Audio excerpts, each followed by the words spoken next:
Hello दोस्तों, कैसे हैं आप। गुड मॉर्निंग सभी को। मेरे चैनल में आपका बहुत बहुत स्वागत है। और आज मैं देखो कहीं जा रही हूँ, मतलब कहीं नहीं, अपनी मम्मी के यहाँ जा रही हूँ।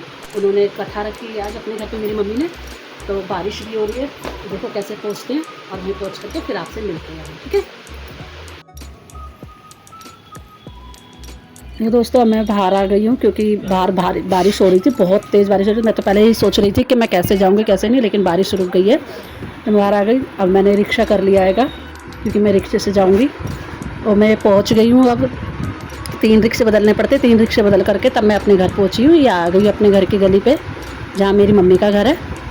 तो देखो यहाँ सड़क बिल्कुल साफ़ है और बीच में इतनी कीचड़ हो रही थी कि निकला भी नहीं जा रहा था। आज मैं अकेली आई हूँ, बारिश हो रही थी तो इसलिए बच्चे भी नहीं आए। तो मैं अकेली जा रही क्योंकि कथा थी भगवान की, तो जाना भी बहुत ज़रूरी है। भगवान की कथा के लिए मना भी नहीं कर सकते। तो आज भाई ने सत्यनारायण भगवान की कथा रखी हैगी मम्मी ने, क्योंकि उसने घर बनवाया है अपना नया, मतलब अभी तो काम चल ही रहा हैगा। तो मैं पहुंच गई हूँ। तो यहाँ अभी अच्छा हुआ, अभी कथा स्टार्ट भी नहीं हुई थी, मैं उससे पहले ही आ गई। पंडित जी आए, अभी पूजा की सामग्री वगैरह का सब कुछ वो कर रहे हैं, फेटा वगैरह मतलब लगा रहे हैं। तो पंडित जी आ चुके थे क्योंकि 10 बजे का टाइम दिया था भाई ने मुझको, और मुझे 10:30 बज गए थे आने में।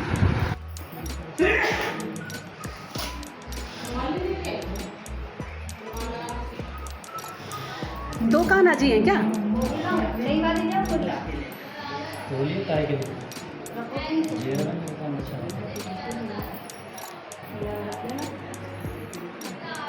और ना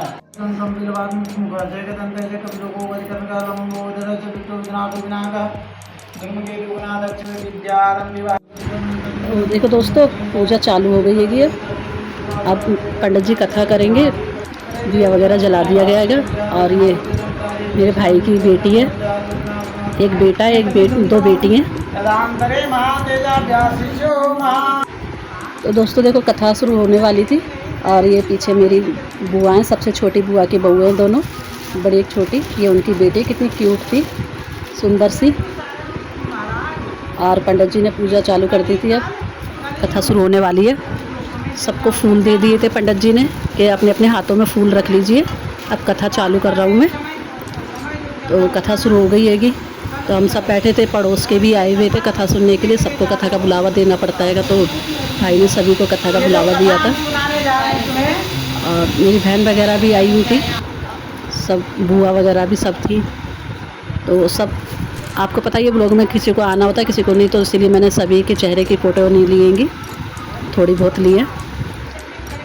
और सत्यनारायण भगवान की कथा हो रही हैगी, तो पंडित जी कथा कर रहे थे। और घर काफ़ी अच्छा बनाया। पहले ऐसे ही था थोड़ा सा, तो गर्मी वगैरह भी लगती थी, लेकिन अब बड़ा बना दिया भाई ने, तो अब अच्छा हो गया, खुला खुला और अच्छा लग रहा था। पंडित जी थोड़ा हंसी मजाक भी कर रहे थे कि रामायण किसने देखी किसने नहीं देखी, उस पर ये मेरा भतीजा था जिसने अभी हाई बोला। जो पूरी ना करे। अगर हम दिन आने के लिए गली गली भिक्षा मांगता था और उसी से अपना व्यवस्था कर रहा था। महात्मा जी के रूप धारण करके ब्राह्मण के पास आए और कहने लगे, थोड़ा सा कम से कम आधे घंटे शांत, हाँ आधे घंटे शांत रहो, जो कि हमको भी कथा कहने में अच्छा लगे। हाँ समझे नहीं? तो कहते हैं ब्राह्मणों से प्रेम करने वाला सत्यनारायण भगवान महात्मा जी के रूप धारण करके ब्राह्मण के पास आए, कहने लगे, ब्राह्मण देव अपनी समस्या हमसे कहो। की आवाज़ तो आनी चाहिए। कहते एक लकड़ा प्राप्ति है, हमें क्षमा कर दो। आकाशवाणी हुई कि ऐसा जो है तेरी पुत्री मेरा कथा और प्रसाद को छोड़ के आई है, ये पुनः जाके कथा पूरा कर प्रसाद ग्रहण कर लौटे, इसका पति अवश्य मिलेगा। कितना सुनते हैं, कलावती घर पहुंची और भगवान के कथा को पूरा करने के बाद प्रसाद ग्रहण कर लौटी, अपने पति के दर्शन की। कहते हैं उसी जगह साधु व सत्यनारायण भगवान का पूजन किया और अपना घर आया। स्मृत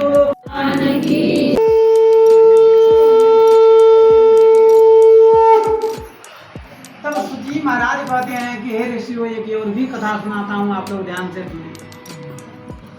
देखो दोस्तों, पंडित जी ने कथा बहुत अच्छे से सुनाई लीलावती कलावती की आप लोगों ने भी सुनी होगी। कथा तो समाप्त हुई, अब हवन की तैयारी कर रहे थे पंडित जी। तो सभी ने अपने हाथों में जो फूल रखे थे वो भगवान जी को चढ़ाए और हवन की तैयारी करी पंडित जी ने। पहले चौक वगैरह पूरा, फिर उसके बाद में आम की लकड़ियों से हवन होता हैगा। हमारे यहाँ सभी के यहाँ आम की लकड़ियों से ही होता हैगा। तो लकड़ी इतनी पतली थी तो बहुत अच्छे से जल रही थी ये। तो हमने सभी ने फिर हवन किया, हवन में सामग्री वगैरह छोड़ी।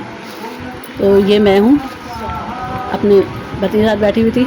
तो ये मैं डाल रही हूँ हवन में सामग्री जो डालते हैंगे, पंडित जी ने हमें दी थी।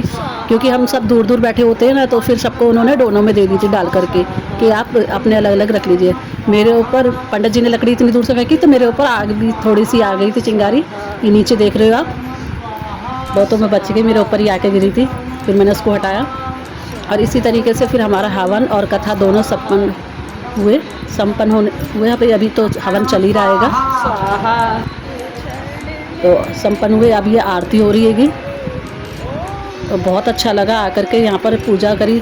मेरा बहुत मन भी था और मेरा खुद का भी फास्ट था आज सोमवार का, भोले बाबा का। तो ये आरती हो रही है, अब हवन भी हो गया और कथा भी हो गई है। तो ये आरती हो रही है।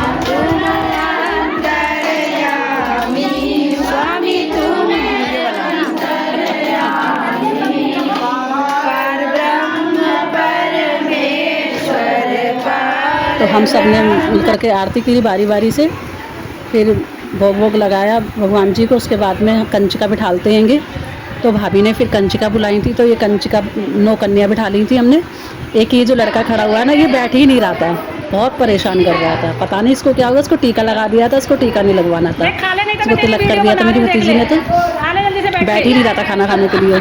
सारे कंचकों ने खाना खाया अच्छे से, लेकिन इसने नहीं खाया, ये बैठा ही नहीं। उसके बाद में कंचिका को विदा वगैरह किया हमने। तो ये मेरी बहन की बेटी हैगी, सबसे छोटी। और फिर हम ये कंचिका बैठेंगी, कहने लगी मेरी भी फ़ोटो ले लो। तो फिर मैंने इसकी भी फ़ोटो ली, लेकिन ये कुछ बोली ही नहीं।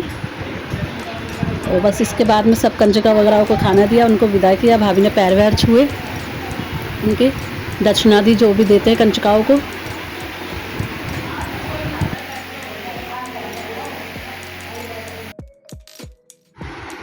फिर ये जो प्रसाद बनता हैगा सत्य कथा का, जो पंजीरी बनती है और केले वगैरह हमने काटे थे और पंचामृत बनाया था।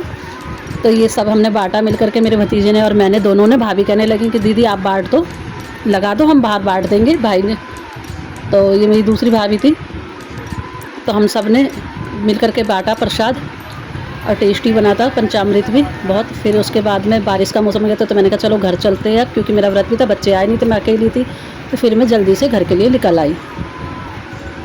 तो अब ये मैं घर आ गई हूँ अपने। 4 बजे तक मैं अपने घर आ गई थी। तो घर आ गई हूँ मैं अब।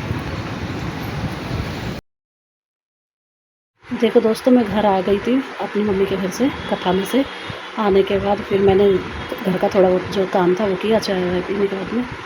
फिर मैंने ये पूजा करी हैगी, क्योंकि आज मेरा व्रत था, फास्ट है आज सोमवार का, और गुरुजी का बर्थडे भी है।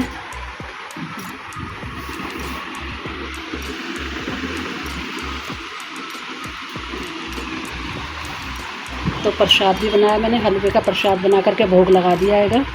और मैं अभी आलू और पूरी बनाने जा रही हूँ। तो अभी मैंने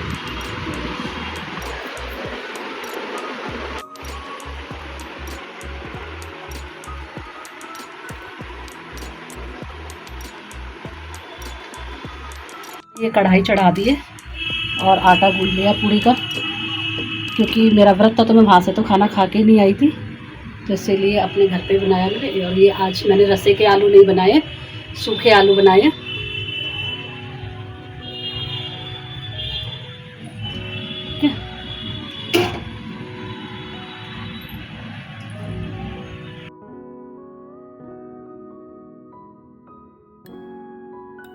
दोस्तों, आपको आज की मेरी वीडियो अगर अच्छी लगी हो तो वीडियो को लाइक करें और मेरे चैनल को सब्सक्राइब करें, अनफिल्टर मॉम लाइफ। और मैं अपने ब्लॉग को अब यहीं एंड करती हूँ, और कल फिर मिलते हैं इसी एनर्जी के साथ, इसी मूड के साथ, अच्छी वीडियो के साथ। तो मैं ब्लॉग को अभी यहीं पर एंड करती हूँ। कल ठीक है, बाय।